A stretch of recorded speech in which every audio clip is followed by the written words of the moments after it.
Ayan, welcome back sa ating YouTube channel. For today's videos, sasabihin ko kung bakit dapat nyo tong panoorin bago kayo bumili ng ganitong motor. Ang motor na to ay Rusi Classic 250 Fi. Fi version na to. So, yan, umpisahan na natin.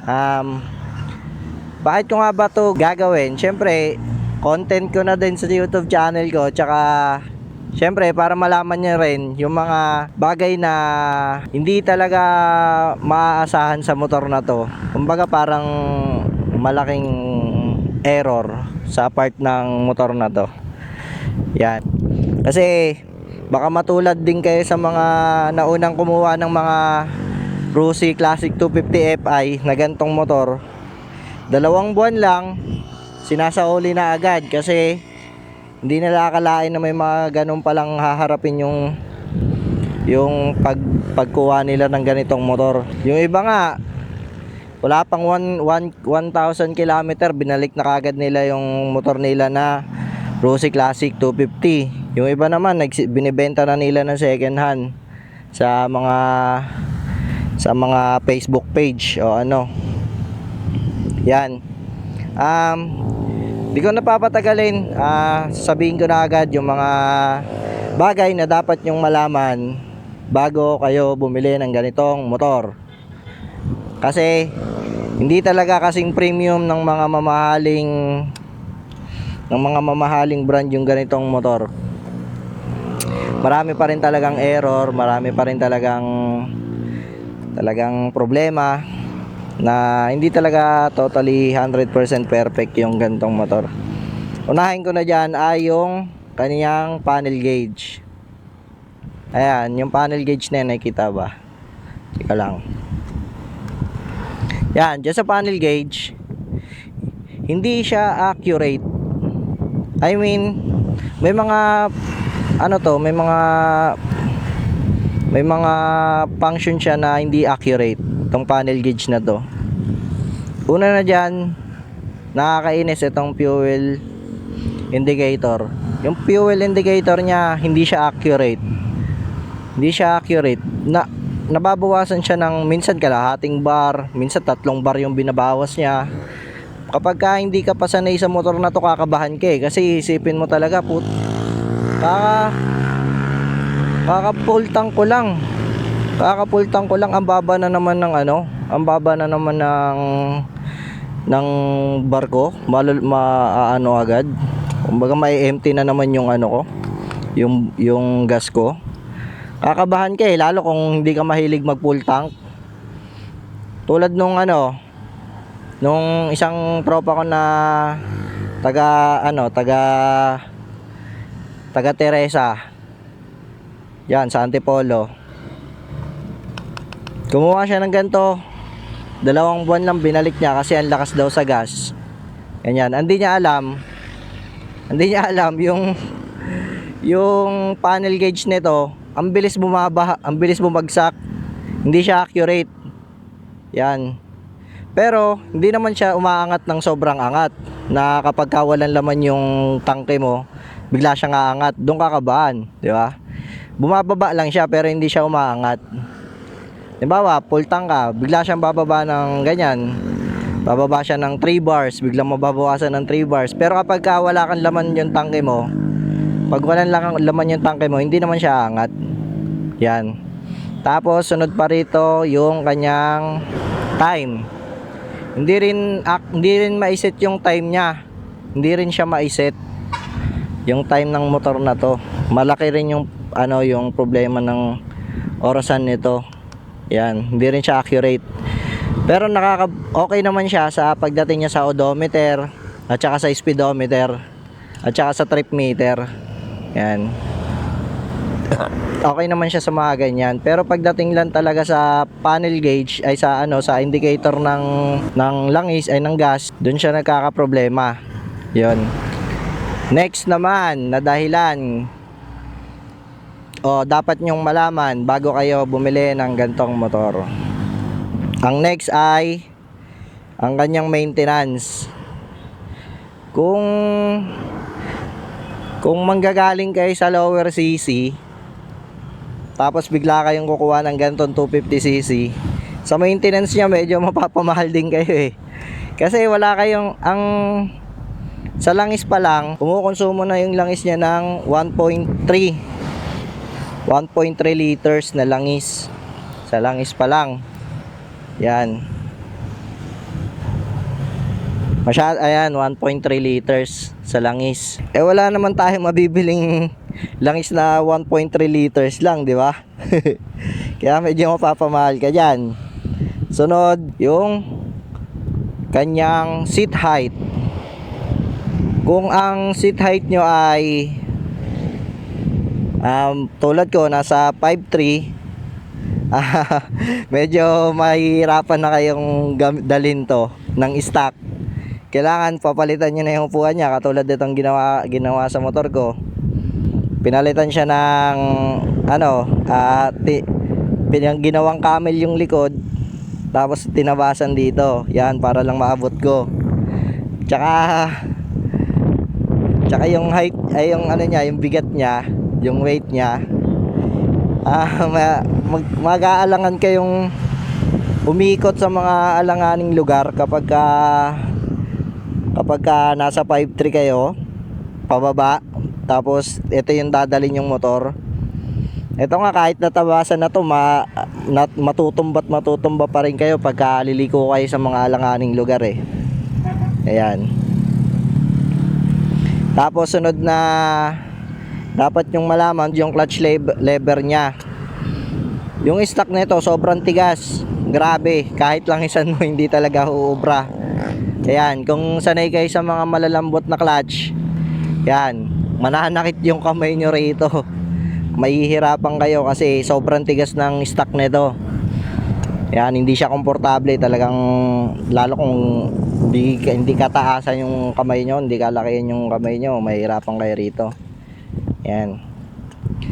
Pero may mga paraan naman yan, syempre. May mga paraan yan. Tulad ng ginawa ko sa akin, ayan, nilagyan ko siya nito. Itong clutch extension para lumambot siya. Yan. Nilagyan ko siya niyan. Ano pa ba? Sunod na dapat nyong malaman sa motor na to. Yung motor na to, kung balak nyong gamitin to pang hanap buhay, tulad ng pang grab, pang lalamove, hindi siya recommended kasi 250cc pa rin to, malakas pa rin to sa gas. Hindi siya recommended, at saka mahirap siya dalhin sa, lalo kapag dito ka sa Manila, matraffic, mahihirapan kayong dalhin to. Itong itong motor na to, malulugi lang kayo. Ayun pala yung mga ibang napansin ko sa motor na to. Pero overall naman talaga, maganda naman talaga yung motor na to eh. Pagdating sa makina, okay naman. Tahimik kasi naka-timing chain na yung motor na to. Hindi naman siya hindi naman siya naka-push rod na sobrang ingay. Tsaka responsive naman yung motor na to. Pag galing kayo sa lower cc na motor, talagang mare-recommend ko tong motor na to eh. Ayan.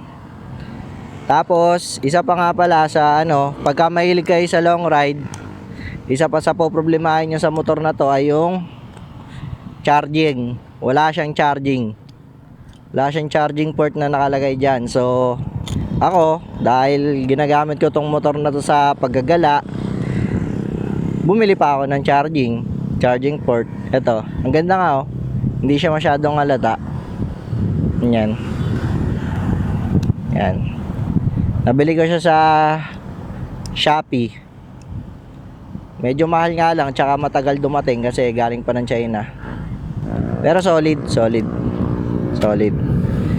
Pagdating naman sa may ilaw niya, malakas naman yung ilaw. Siguro nasa 80 watts yung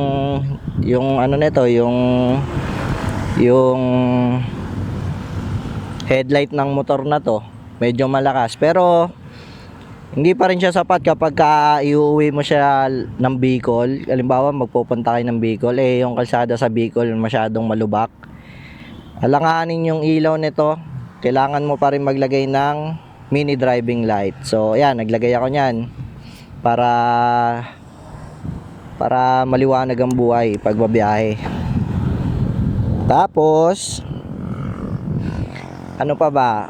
Pag may OBR ka, alanganin sa iyo to kasi sobrang liit lang ng ano nito.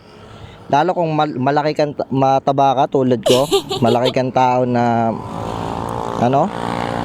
Hindi naman ako malaking tao. Mataba lang. Kung mataba ka tulad ko tapos may OBR ka, kawawa. Kaya buti na lang may nabili ako nito na bracket. Second hand na bracket lang kasi nga marami ng mga kumuha ng classic tapos binibenta nila ulit yung ano nila, yung motor nila gawa ng yun, hindi pala nila afford o kaya hindi nila alam na may mga gantong issue pala kaya binabalik nila, di ba, ganun. Tapos isa pa sa papalitan mo rito yung kanyang chain at saka yung sprocket. Yung sprocket pala nito sa likod 46T. 46 yung likod, yung harap di ko lang makita. Kasi nakaano lang to, hindi siya naka big bike na na kadena. Kaya maya yung adjust mo ng kadena nito. Kada maka 1,000 kang takbo, adjust ka na naman. Tsaka manipis lang. Hindi siya 5. Ano ba yung sukat nung na yun, nung pang big bike. Yan. Tapos isa pa, wala kayong lagayan ng tools gaano. Wala kayong, dito may lagayan naman siya pero sobrang liit lang. Kaya bumili pa ako ng ganito. Dagdag aesthetic na rin. Tapos syempre lagayan ko na rin siya ng tools. Yan. Tapos naglagay ako nito. Yan. Para aesthetic lang. Para pampaganda. Yan. Ano pa ba? Sabihin ko na lang yung mga na-encounter ko sa motor na to. So, nung nakuha ko tong motor na to, mga 1 buwan pa lang nagamit. Kaso panay kasi yung gamit ko nito. Malalayo yung takbuhan ko nito. Tsaka ratratan. Yung niya, yung niya rito, yung tawag dyan, yung piston, ay yung niya, yung valve gap, yung valve niya, yung gap ng valve ng valve nito, lumuwag kaya umingay. Ngayon pina-tune up ko, tumahimik na siya ulit. Yan. Tsaka na-encounter ko na namamatay-matayan nga ako dahil dito sa dahil dito sa valve ko, lumuwag yung valve ko. Yung valve clearance niya lumuwag. Ako nga lang din pala naglagay ng mga accessory na to, nitong mini driving light tsaka nitong charging port. Yan. Overall, pagka gagamitin mo siya sa panggala, pangmalayuan, talagang maganda to, hindi kayo papahiya ng motor na to. Subok na to. Yan. Yung handling niya, yung vibration, hindi naman gaanong ma-vibrate. Hindi naman siya ganon. Kaso, kung magpapalit ka ng pipe nito, ang ECU nito, hindi nare-remap. Kaya kailangan kung magpapalit ka ng pipe, magpapalit ka rin ng ECU para ma-remap mo. Kasi hindi mo naman pwedeng palitan yan tapos hindi mo i-remap, baka mag-overheat naman yung makina mo di ba? Yan. Marami naman na siguro kayo napanood ng review nito kaya hindi ko na siguro re-reviewin to. Ayun lang, yun lang yung yung iba-vlog ko. Ano ba yung mga sinabi ko? Yung panel gauge. Hindi accurate yung panel gauge nito. Pero maasahan mo lang dito yung speedometer niya tsaka yung odometer. Tapos yung seat height, yan. Kung nasa 5 trip pababa ka, optional naman, makapagagawa naman ng paraan kung gusto mo talaga ng motor na to. At saka yung maintenance cost, syempre sa langis pa lang, di ka makakabili ng 1.3 na langis. Syempre bibili ka ng 2 litro. Yung isa hati-hatiin mo, di ba? Tapos, ano pa ba? Gas consumption. Siyempre, 250cc pa rin to, kaya medyo magastos siya. Pero, masasabi ko naman, sulit ka naman sa motor na to. Kasi, ramdam na ramdam mo yung lapat nito sa kalsada, kahit sobrang bilis mo na, hindi ka lilipa rin ng hindi ka yung magi-escape, hindi ka yung dudulas. Ganon kasulit tong motor na to. Yan. Tsaka isipin nyo muna kung afford nyo talaga. Kasi ako nanghihinayang talaga ako. Oo, siguro may mga nangyaring hindi maganda, kaya yung iba binalik nila agad yung motor. Pero ako nanghihinayang ako kapag nanghihinayang ako kapag kaya mo naman, 'di ba? Pag kaya mo naman tapos babalik mo kasi may nalaman kang hindi maganda sa motor na to. Lahat naman talaga ng motor may mga hindi inaasahang hindi inaasahang problema. Wala naman talagang perfect na motor. Ito nga lang motor na to, hindi kasi premium ng mga mamahaling motor. Yan, tsaka kinagandahan kasi sa motor na to, classic to. Hindi siya naluluma. Hindi pumapangit. Lalo pagka nasa kultura mo yung ayaw mo magpatakbo ng mabilis. Yung mga ganyan. Ayos to. Wala akong masabi sa motor na to. Baga para yung driving habit mo, ayaw mo ng mabilis, ayaw mo ng karera-karera. Ayos to.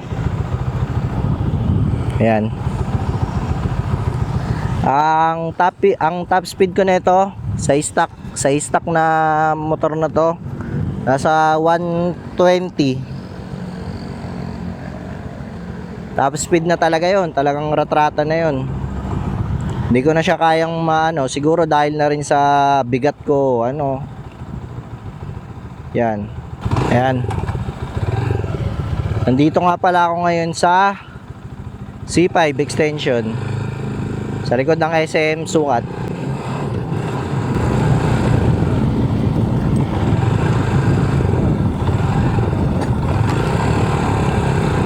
Ito rin nga pala yung kinagandahan ng motor na to, yung shock niya. Talagang naka-inverter. Hindi ka mapapahiya sa mga lubak-lubak. Tsaka yung gulong niya malaki. Kahit anong laki ng lubak, biglang susulpot sa harap mo, hindi ka matatakot.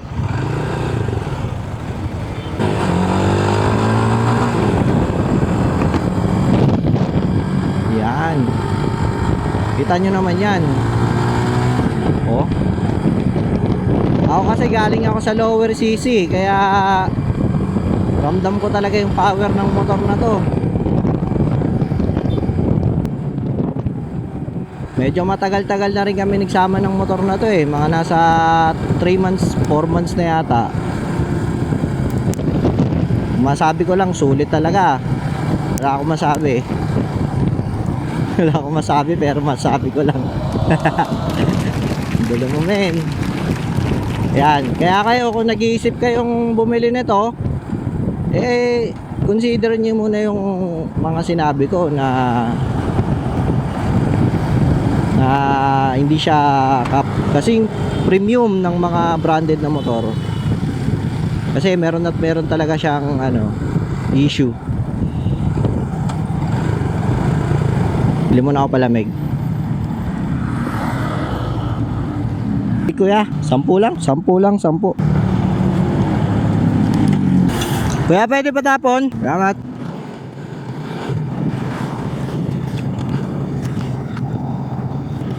Uwi na ako sa amin. May pinuntahan lang din kasi ako rito, tapos naisipan ko nang isabay itong vlog na to. Kasi na nga ba ako? At saka pagdating naman sa looks niya, ang ganda. Kung marami kang naisip na gusto mong gawin sa motor na to, magagawa mo. Gusto mo siyang gawing scrambler? Pwede. Gusto mo siya gawing copy racer? Pwede. Pwede mo siyang gawing parang ano, retro, pwede rin. Diba? Pwede ring bobber o ang mga classic na motor eh. Marami ka talagang maiisip na gawin sa ano na to. Uy, may nabanggaan. Ayan, yung sinasabi natin. Mukhang hindi naman malala. Tingin ko ano to, simpleng gas-gas lang. Buti hindi MC yung nadali. Kung MC yung nadali, nakakahiya.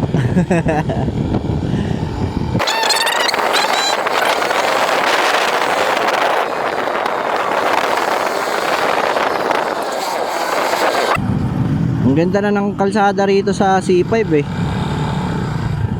Luwag na eh.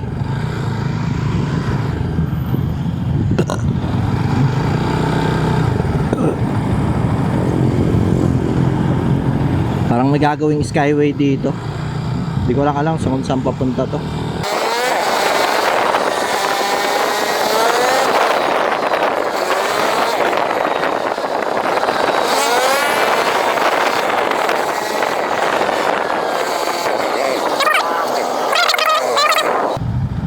Ayan, kung nanonood pa kayo, maraming salamat sa panonood. Pero kung iwanan nyo na ako, sana iwanan nyo ako ng like dyan.